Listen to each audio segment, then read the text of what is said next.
Om Swastiastu, selamat datang kembali di kelas 5 virtual. Mari belajar bersama Bu Guru Sri. Pada pertemuan kita kali ini, kita akan belajar tema 2, udara bersih bagi kesehatan. Subtema 2, pentingnya udara bagi pernafasan. Pembelajaran 3. Sebelum belajar, tidak lupa Bu Guru mengingatkan agar anak-anak tetap mematuhi protokol kesehatan, mencuci tangan dengan sabun pada air mengalir, memakai masker, serta menjaga jarak.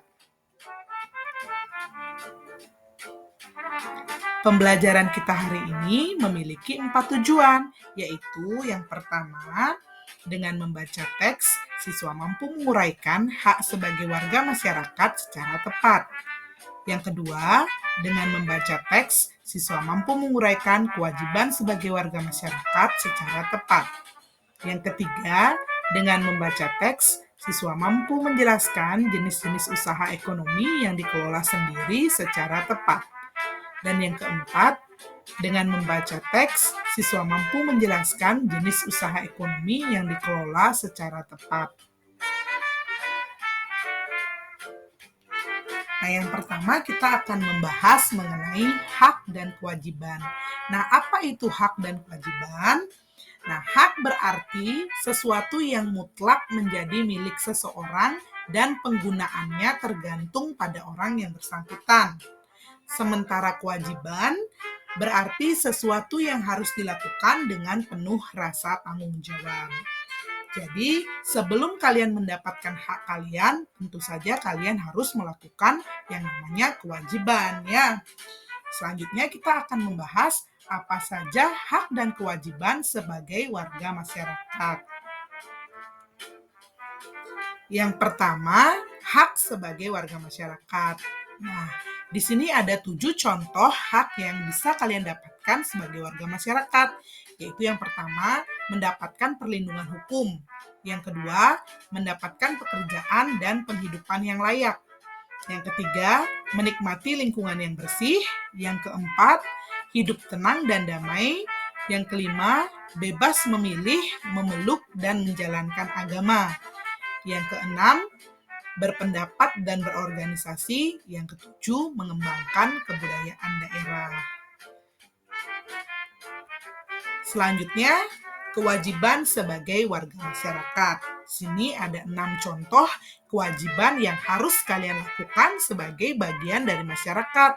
Yaitu yang pertama, mematuhi aturan atau norma yang berlaku dalam masyarakat. Kemudian yang kedua, menjaga ketenangan dan ketertiban lingkungan masyarakat.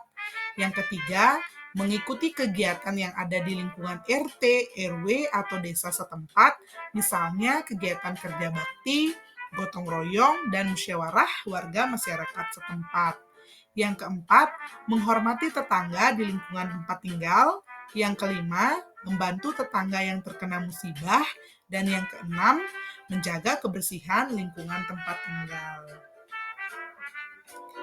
Nah, anak-anak, hak dan kewajiban tidak hanya berlaku di masyarakat, tapi juga berlaku di kehidupan keluarga dan kehidupan di sekolah. Nah, untuk tugas kalian hari ini, sebutkanlah hak, kewajiban, serta tanggung jawab anggota-anggota keluarga kalian. Yang pertama ada ayah, kemudian ada ibu. Nah, kalau kalian punya kakak, silakan kalian isi. Apabila kalian tidak punya kakak, kalian tidak usah mengisinya. Begitu juga dengan adik. Kalau kalian mempunyai seorang adik, kalian bisa mengisi hak, kewajiban, serta tanggung jawab adik. Sedangkan kalau kalian tidak memiliki adik, kalian tidak usah mengisinya. Jadi, diisinya sesuaikan dengan keadaan anggota keluarga kalian masing-masing, ya. Nah, anak-anak, pada pertemuan sebelumnya kita sudah pernah membahas jenis-jenis usaha ekonomi yang dilakukan oleh masyarakat. Nah, jenis usaha ekonomi yang dilakukan masyarakat itu terbagi menjadi 2, yaitu jenis usaha ekonomi yang dikelola sendiri dan jenis usaha ekonomi yang dikelola secara berkelompok.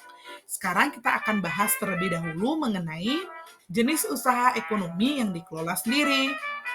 Nah, jenis usaha ekonomi yang dikelola sendiri itu yang pertama ada usaha pertanian. Sebagian besar usaha pertanian dikelola secara perseorangan. Usaha ini memiliki modal terbatas. Lahan yang digarap petani biasanya terbatas, lahan persawahan dan tegalan. Namun, ada juga usaha pertanian yang dilakukan secara besar-besaran. Yang kedua, ada usaha perdagangan. Usaha perdagangan secara perseorangan biasanya berskala kecil dan sedang. Contohnya pedagang asongan, pedagang keliling, pedagang kaki lima, pedagang di pasar, warung, dan toko kelontong.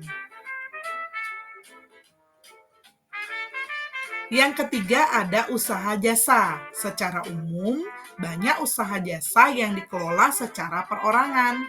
Contohnya usaha fotokopi, bengkel, potong rambut, dan penjualan pulsa. Kemudian yang keempat ada industri kecil.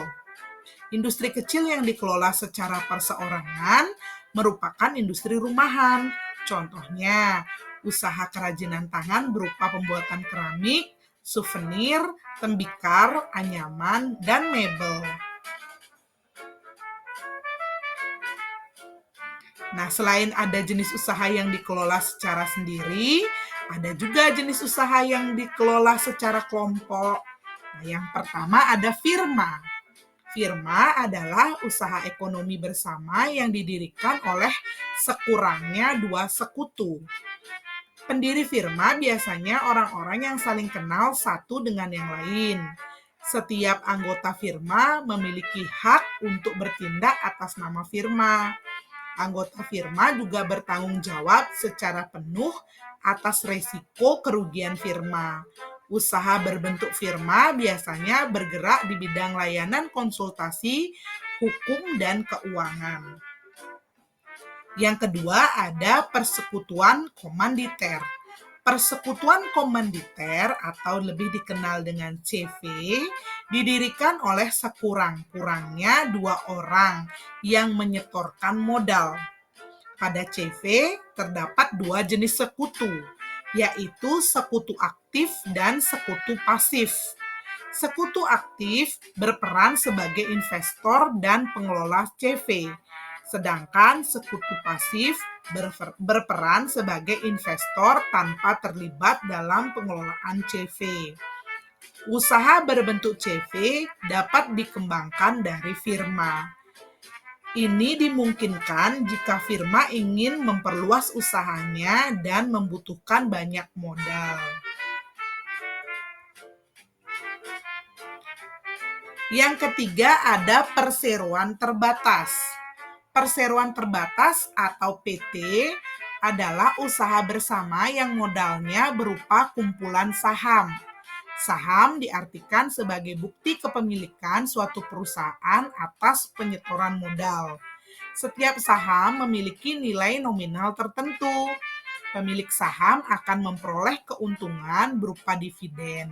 Bagi perseroan yang ingin mengembangkan dan memperluas usahanya, sahamnya dapat diperdagangkan di pasar modal. Yang keempat ada badan usaha milik negara. Badan usaha milik negara atau BUMN adalah perusahaan yang seluruh atau sebagian modalnya dimiliki oleh negara. BUMN dapat berbentuk perusahaan umum atau perum dan perseroan terbatas atau PT. BUMN bergerak di bidang usaha yang bersifat strategis atau vital. Yang kelima ada badan usaha milik daerah. Badan usaha milik daerah atau BUMD merupakan perusahaan yang modalnya dimiliki oleh pemerintah daerah. Tujuan pendirian BUMD adalah ikut melaksanakan pembangunan ekonomi daerah dan pembangunan ekonomi nasional, serta memenuhi kebutuhan rakyat dan menyediakan lapangan kerja untuk mewujudkan masyarakat adil dan makmur. Nah, yang keenam ada koperasi. Koperasi adalah badan usaha yang beranggotakan orang-orang atau badan hukum dengan melandaskan kegiatannya berdasarkan prinsip koperasi sekaligus gerakan ekonomi rakyat yang berdasarkan asas kekeluargaan. Koperasi pertama kali dikembangkan oleh Dr. Andes Muhammad Hatta. Atas perannya tersebut, beliau dijuluki sebagai Bapak Koperasi Indonesia. Nah, selanjutnya kita akan membahas beberapa bentuk-bentuk koperasi di Indonesia. Yang pertama ada koperasi konsumsi. Nah, usaha ini menyediakan berbagai barang konsumsi untuk memenuhi kebutuhan sehari-hari anggotanya. Contohnya beras, gula, minyak, sabun, dan lain-lain. Tujuan pendirian koperasi konsumsi adalah untuk memenuhi kebutuhan konsumsi sehari-hari bagi anggotanya dengan harga dan mutu yang layak. Nah, yang kedua ada koperasi simpan pinjam. Usaha bersama ini menyediakan layanan simpan dan pinjam. Koperasi jenis ini menerima simpanan dari anggota. Selanjutnya, uang yang telah terkumpul dipinjamkan kepada anggota. Yang ketiga ada koperasi produksi. Usaha bersama ini menyediakan bahan baku produksi dan menyalurkan hasil produksi anggotanya. Koperasi ini beranggotakan para produsen atau pengusaha. Misalnya pengusaha batik, tahu, serta sapi perah. Yang keempat ada koperasi jasa. Usaha bersama ini menyediakan layanan atau jasa tertentu bagi anggotanya. Contohnya adalah koperasi angkutan. Yang kelima, koperasi serba usaha. Usaha bersama ini bertujuan mengelola berbagai jenis usaha, misalnya penyediaan barang konsumsi, simpan pinjam, penyediaan bahan baku, dan penyaluran hasil produksi. Contoh dari koperasi serba usaha adalah koperasi unit desa atau KUD.